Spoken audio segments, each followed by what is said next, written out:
හොඳම ටෙලිනාට්‍ය නළුවා. හොඳම ටෙලිනාට්‍ය නළුවා සඳහා වන නිර්දේශිත නාම. නිර්දේශිත නාම හොඳම ටෙලිනාට්‍ය නළුවා 2025. ජාතික රූපවාහිනියෙන් විකාශය වූ ද ලේක් ටෙලිනාට්‍යයේ බොනි ග්‍රෑන්සන් ලෙස රඟපෑ සෞම්‍ය ලියනගේ. Nice meeting you. අමුසු බලාගන්න. ලොකු අවුලක් ඇති වෙන්න පුළුවන්. මරු කියවන්න නැතුව හිටපන්.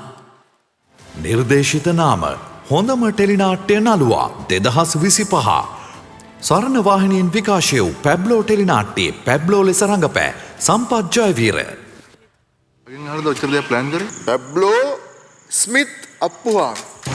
මොකුත් කියන්න එපා ඔගේ හිතේ ඉඳලා ඉන්න. නිර්දේශිත නාම හොඳම ටෙලිනාට්‍ය නළුවා 2025.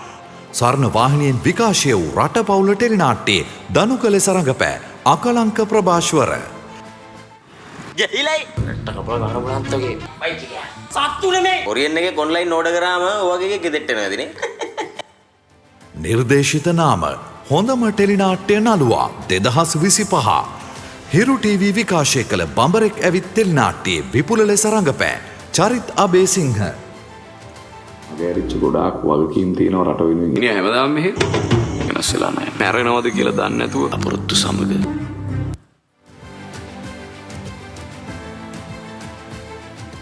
හොඳම ටෙලිනාට්‍ය නළුවා සඳහා වන නිර්දේශිත නාම අතරින් ජයග්‍රහණ හිමි කරගන්නා ජයග්‍රාහකයා සඳහා වන හේතුපාඨය මෙසේයි.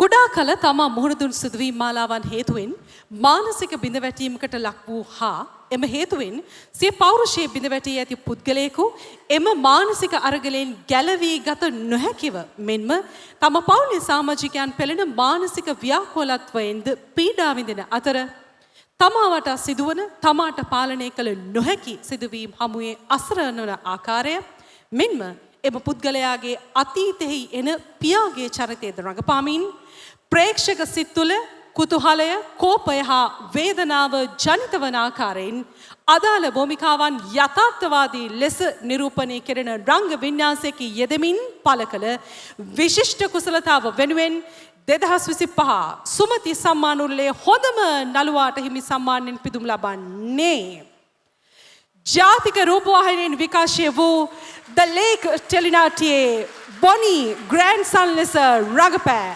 සෞම්‍ය ලියනගේ.